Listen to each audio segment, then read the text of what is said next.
in the ninth leg. Once again, just both of them over the ton. 108 for Barneveld. Outstanding. He's likely, if he maintains this form throughout the day, to end up with 100 average for the tournament. And we've seen Phil Taylor do that a few times, haven't we? But Barney has been brilliant this week, really has. But that must be interpreted as a slip there, because they've been matching blow for blow, and he's left himself outside a finish. 91. And John Part, with that super third dart, has left himself 130, so Barneveld won't be too happy. Well, he could have done with his 17th 140 there, but a lacklustre leg from Barneveld, so Part has every chance, although he can't afford to miss. Barney's quite capable of taking out 127. Double five for 5-4. Super stuff. Oh, yes. Part stays very much in touch with the Dutchman with a 130 finish again, with the bull in mind if he'd missed one of those treble 20s. 100. And the Canadian is ensuring he isn't just going to be a bit part player in this semi. Terrific finish, 130, finishing on double five. Not the easiest of doubles. 97.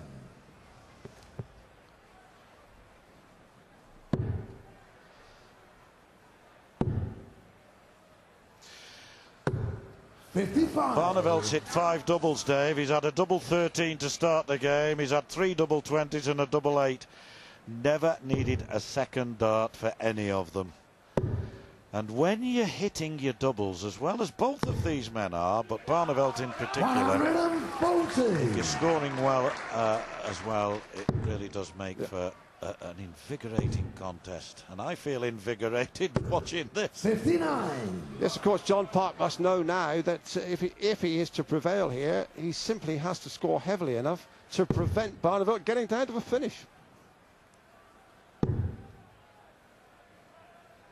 Yes, it was the 1996 World Championship final where Taylor averaged over 100, well over 100, right through the match, and Priestley was with him all the way in that match, and that was very similar. The difference is, of course, that was set play. 59. This is match play, but it doesn't make any difference to the fact that it's brilliant stuff. And Part has won the darts here.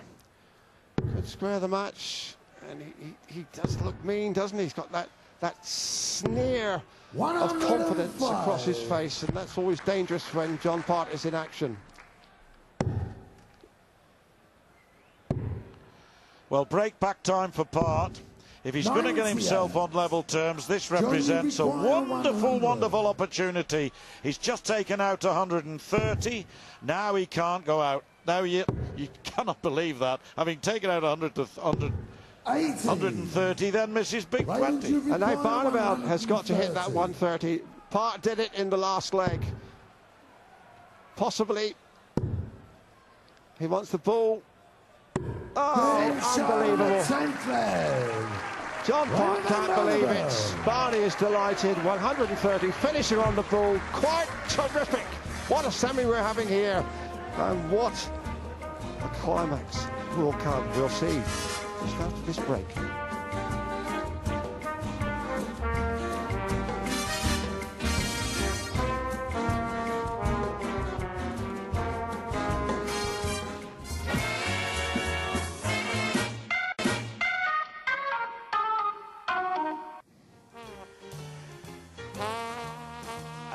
Another sizzling day at Las Vegas, and sizzling up there on the hockey. Look at that, 100%. Barney's 130 finish.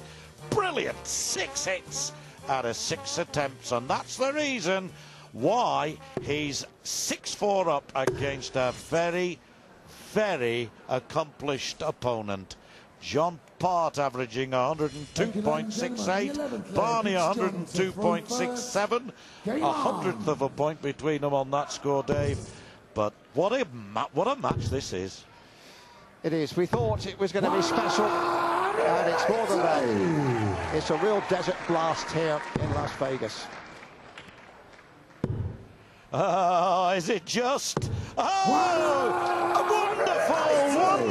wonderful sandstorm stuff here from Barneveld. 180, rattling along here so merrily.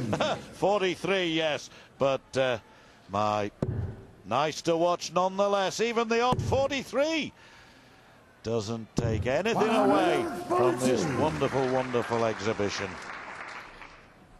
Yes, and of course, with Barneveld with 100% checkout success record, John, that helps his average because he hasn't wasted a dart at all at a double. 100. Indeed.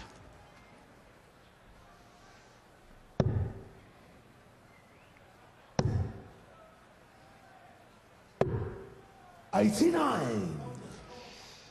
That switch that Barneveld has down to ball 25 hasn't been quite as devastating today as we've seen in the past, John. Part hit the 180. Barneveld replied in kind, and Barneveld therefore now has a chance to break further, put 3 legs between himself and John Part. Now then, double 18, and this is a big dart, and it's the first one he's missed. It would have been 7-4. John Part now has got to take out a magical shot on 126. Down the bottom of the board, single 19 would leave the ball. Ball, again, big dart for the Canadian. 101. So a missed double for Part as well, and Barneveld now for a 7-4 lead, a second break of throw advantage. There it is, and I have to say that wonderful though John Part has been playing, he now really does have one of those mountains to climb. Barneveld, I feel, Dave, 100. Is not going to relent. So Part somehow even has to lift his game from that 102 average. Barneveld roaring along 58. like one of the massive rigs out on the desert freeway. Virtually unstoppable.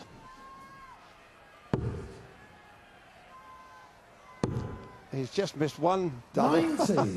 and his percentage success rate is plummeting down to 88%. Yes, 7 out of 8.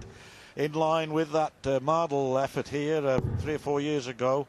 And other examples I can think of. Really remarkable stuff. Well, I certainly can't remember anybody maintaining an 88% success checkout rate. Certainly Mardle did here 3 years ago.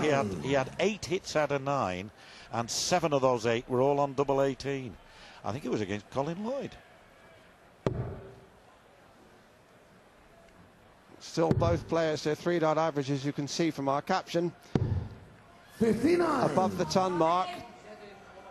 And Barneveld here looking to go into a 4-leg advantage. 100.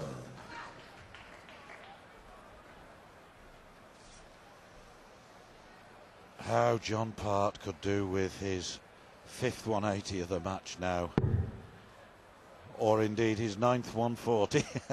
We'll have to settle for that. Yeah, he's just slowed down a little bit. He's having to work at it at the moment. Raymond to require 152. Could be 152 the shot, not on now. Treble 17 now. 160. Double 18 to go 4 up, and there's nothing that Part can do about it at this stage. Languishing back on 184, and Barneveld looks set to roll 97. On. Double 18. To require 36. So double 18 and right on the wire. But there's no problem for Raymond van Barneveld on those doubles at the moment. He takes the 3rd leg in a row, and 8 hits out of 10 attempts. And even those 2 that he's missed have been right on the wire, haven't they? They could just as easily have gone in. There is 99. The percentage success rate, and it's that finishing power when we look at the finishing power on the back end of that kind of average, 91. which has made this such a remarkable